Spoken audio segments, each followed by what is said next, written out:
Hello children, how are you? I hope you all are doing good.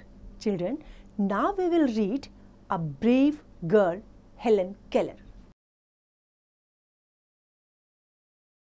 Helen Keller became ill when she was 1.5 years old. She had high fever. जब वो 1.5 साल की थी तो क्या हुआ, उसको बहुत तेज बुखार आया, which made her blind and deaf.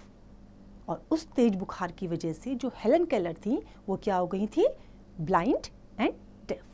Blind means blind and deaf, जिसको ना तो दिखाई देता है और ना सुनाई देता है.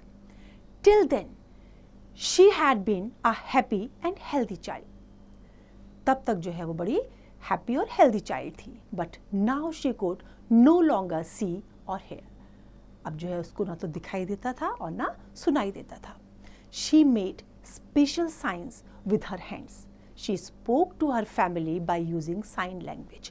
अब जब जिसको दिखाई भी नहीं देता है और सुनाई भी नहीं देता है, उनको कम्युनिकेट करने के लिए साइन लैंग्वेज का यूज़ करना पड़ता है. तो ऐसे ही हेलन केलर ने भी साइन लैंग्वेज का यूज़ करा. She had 60 different signs. If she wanted bread, she pretended to be cutting a loaf. अगर ब्रेड चाहिए तो वो कैसे करेंगी pretend, जैसे कि लोफ को वो काट रही. If she wanted ice cream, she would hug her shoulders and shiver. कैसे करेगी, अगर आइसक्रीम चाहिए तो अपने शोल्डर्स को हग करेगी और उसके बाद क्या करेगी, कांपना शुरू कर देगी. Helen was a bright child, but because she couldn't talk, she would get angry. Then she would throw and break things. जैसे हेलन केलर जो बच्ची थी वो बहुत ब्राइट थी, बहुत शार्प माइंडेड थी, लेकिन जैसे वो बात नहीं कर पाती थी, सुन नहीं पाती थी, तो कभी कभी उनको बहुत गुस्सा भी आता था और गुस्से में वो क्या करती थी, चीज़ों को तोड़ देती थी. Her parents wanted to help her. They search a teacher for Helen. उन्होंने क्या किया, हेलन के लिए टीचर सर्च की. They finally found a teacher whose name was Annie Sullivan. क्या नाम था टीचर का, Annie Sullivan. Now Miss Sullivan herself had been blind. She was also blind like Helen Keller. Then she got her sight back through an operation. She understood Helen's feeling of anger. उनको समझ में आ गया था कि Helen Keller को गुस्सा क्यों आता है, because she was herself blind. Annie thought of different ways to help Helen to express herself. She wanted Helen to use a language that everyone could understand. वो उसको वो लैंग्वेज सिखाना चाहती थी जिसको हर कोई जानता है. साइन लैंग्वेज हर किसी को नहीं आती. One day, Annie led Helen to a water pump. She pumped out water and let it run over Helen's hand. क्या किया उन्होंने, वाटर पंप को ऑन किया और जो है पानी को उनके ऊपर आने दिया, हेलन के हाथ के ऊपर आने दिया. She wrote the letters WATER on her hand. क्या किया उन्होंने, उसके हाथ के ऊपर क्या लिखा, वाटर की स्पेलिंग को. She did this over and over again. बार बार किया. In this way, Helen understood the word water. She understood what water is. इस तरीके से उनको समझ में आ गया कि वाटर क्या है. Now this opened up a whole new world for her. She ran into the garden. She touched the flower, the grass, the wall. She asked Annie what each thing was called. Annie would write the words on Helen's hand.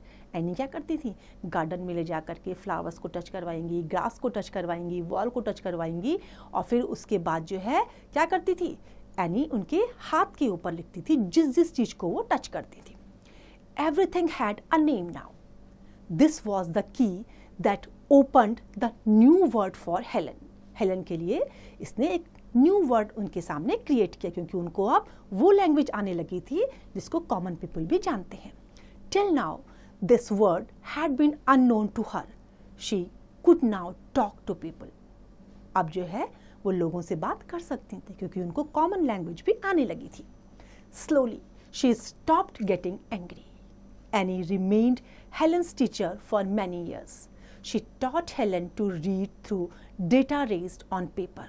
Paper के ऊपर जो है कुछ जो भी लिखा होता था वो थोड़ा सा उठा हुआ होता था, रेज्ड होता था, तो वो भी जो है उसको पढ़ना सिखाया उन्होंने. A person who cannot see can read by filling the dots with his or her fingers. जिसको देखना नहीं आता तो कैसे फील करेगा? जो पेपर के ऊपर जो डॉट्स बने होते थे, जो रेज्ड फॉर्म में डॉट्स बने हुए हैं, उनको टच कर करके जो है उसको पढ़ना आता था.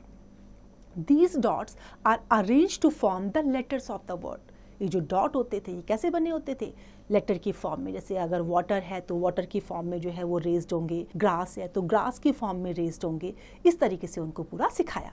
When Helen went to college, Annie also went with her. जब वो कॉलेज गई तो उनकी टीचर एनी भी उनके साथ में गई. She tapped out on Helen's hand in Braille what the college lecturer said. जो कॉलेज लेक्चरर थी उन्होंने क्या बताया कि जो एनी थी उन्होंने हेलन के हैंड को कहाँ पे ट्रैप किया था? ब्रेले के ऊपर. While Helen was in college, she wrote a book. This book was called The Story of My Life. Can you imagine? जो बच्चा सुन नहीं सकता, बोल नहीं सकता, उसने क्या किया? एक बुक लिखी पूरी. The Story of My Life. Many people bought this book. She earned a lot of money from the book. With this money, she was able to buy a house. Helen जो सुन नहीं सकती थी, देख नहीं सकती थी, एनी टीचर की help से उन्होंने क्या किया? लिखना पढ़ना भी सीख लिया था और उन्होंने एक बुक को भी लिखा जिसके थ्रू से जो है उनको बहुत सारा पैसा मिला और उस पैसे से उन्होंने क्या करा? एक घर खरीद लिया. Soon she became famous and traveled around the world. She spoke to the groups of people. She told them to be brave and face troubles. Troubles means परेशानियां. After listening to her, people understood that no problem was too big to overcome. जब बात करी उन्होंने Helen Keller से, उन्होंने बताया कि किस तरह से उन्होंने अपनी जर्नी कंप्लीट करी, तो लोगों को ये समझ में आ गया कि कोई भी परेशानी, कोई भी चैलेंज बहुत बड़ा नहीं होता. Helen Keller was successful because of her determination. Determination, दृढ़ निश्चितता कि हमने ये काम करना ही करना है, सोच लेना मन में, ठान लेना मन में. It was also because many people helped her. Among them, the most important person was Annie Sullivan. She stayed with her for 50 years. Helen Keller की लाइफ सक्सेसफुल हुई. क्यों? क्योंकि उनमें डिटर्मिनेशन थी. लोगों ने भी उनकी हेल्प करी और जिसने सबसे ज़्यादा हेल्प करी वो कौन थी?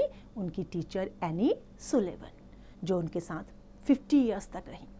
तो देखा बच्चों आपने, लाइफ में कोई भी ऑब्स्टेकल, कोई भी चैलेंज इतना बड़ा नहीं होता कि हम कुछ कर ना सकें. अगर हम डिटरमाइंड हैं तो हम कोई भी काम बड़ी आसानी से कर सकते हैं.